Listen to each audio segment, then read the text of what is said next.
쿠바 미사일 위기, 핵전쟁의 문턱에서 핵전쟁이 단 한 걸음 앞에 다가온다면 우리는 어떤 선택을 할 수 있을까요?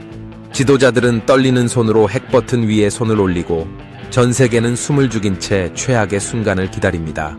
1962년 10월 인류는 실제로 이러한 상황에 직면했습니다. 쿠바 미사일 위기, 그것은 단순한 외교적 대립이 아니었습니다.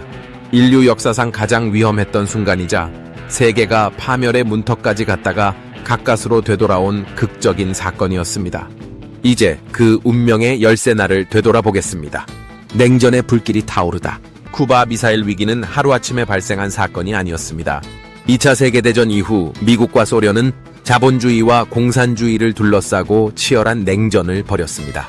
1960년대 초 미국은 핵무기를 앞세운 초강대국으로 유럽과 터키에 미사일 기지를 배치하며 소련을 압박하고 있었습니다. 이에 위협을 느낀 소련은 균형을 맞추기 위해 대담한 계획을 씁니다. 피델 카스트로와 소련의 동맹. 쿠바는 미국 본토에서 불과 90마일 약 145km 떨어진 섬나라로 냉전의 중심이 되기에 충분한 전략적 가치를 지니고 있었습니다. 1959년 피델 카스트로가 친미 독재자 프렌시오 바티스타를 축출하고 공산주의 정권을 수립하자 미국은 크게 반발했습니다. 1961년 미국은 피그스만 침공을 감행했지만 실패했고 이를 계기로 카스트로는 더욱 강하게 소련과 손을 잡았습니다. 쿠바는 미국의 공격에 대비해 소련의 군사 지원, 심지어 핵무기 배치까지도 받아들이겠다고 결심했습니다. 소련의 대담한 도박. 소련의 지도자 니키타 흐루쇼프는 이 기회를 놓치지 않았습니다. 쿠바에 핵미사일을 배치하면 다음과 같은 효과를 얻을 수 있었습니다. 터키와 이탈리아에 배치된 미국의 미사일에 대응할 수 있다. 쿠바를 미국의 공격에서 보호할 수 있다.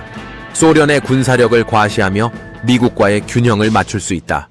이렇게 하여 1962년 여름 소련은 비밀리에 핵미사일과 군대를 쿠바로 보내기 시작했습니다. 세계를 뒤흔든 발견.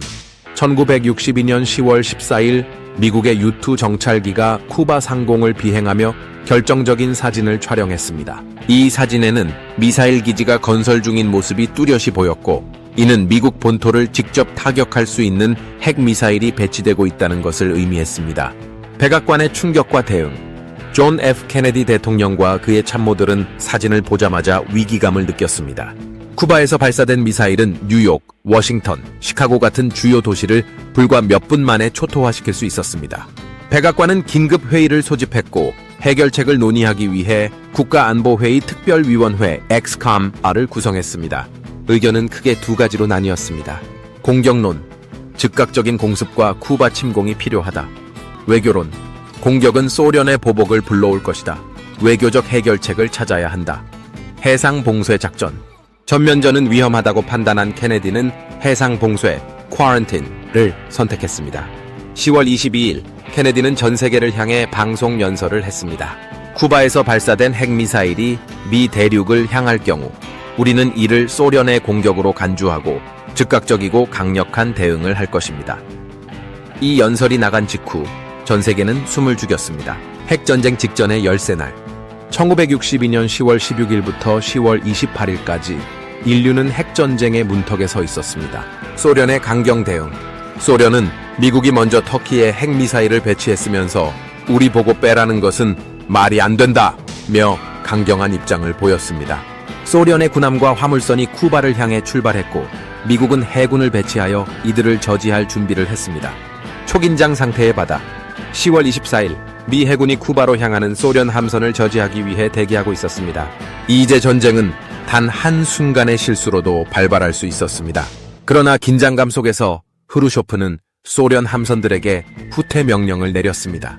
치명적인 오판과 공포의 하루. 하지만 위기는 끝나지 않았습니다. 10월 27일 쿠바 상공을 정찰하던 미군 U-2 정찰기가 격추되었습니다.